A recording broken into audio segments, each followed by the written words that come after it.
Popular government semba yabaki MLA masing suna laina Manipur da president rule Thamjinba ase democracy bo Khongoinabani masi Manipur miyam ge mayoktani haina NPF ki president MLA Awangbou Newmai na phongdokre loinana traditional boundary khangdok tringai naga taba mafam singda border fencing tawba yaroi haiba wafam sing thamlakle wafam ase Nagaland da best tawba NLTV ga akhanaba unaba interview amada MLA Awangbou Newmai na phongdokibani mahakna makha tana haikibada article 356 ki makhada Manipur da president rule Thamjinba ase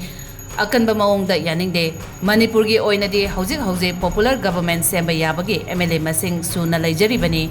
democracy setpa laibak amada asigumba thawong satharakpa asi laibak thibani miyamgi apambagi mayokta PR thamjilakwa asimak democracy bo Khongoinabani PR Thamjinlakwa asina miyamna elected members singda maning tamna wakat jabagi hak adu matpire haiki mahakna makha taraduna haikibada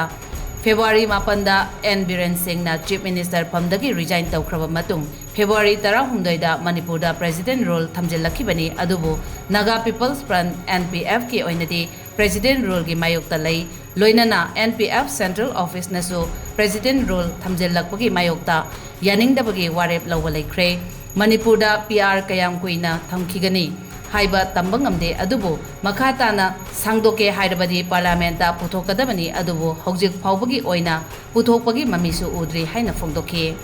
amaromda chahi anirom satharakliba kanglup anigi conflict ase hojik oiriba fibamga yengnarubada Manipur gi situation yamna fagalle normalcy lakwa hore kanglup anigi crisis asina maram oiraga state asida laiminariba kanglup phurup khudingmak seitheng phanglibani Irang ase loisinaba honabada laingak khaktana ngamloi phurup animakki miyam tholaktuna wari sanaraba matung amana amabu ngaknaduna punna phaminaduna wari saba mathautai haina phongdokhe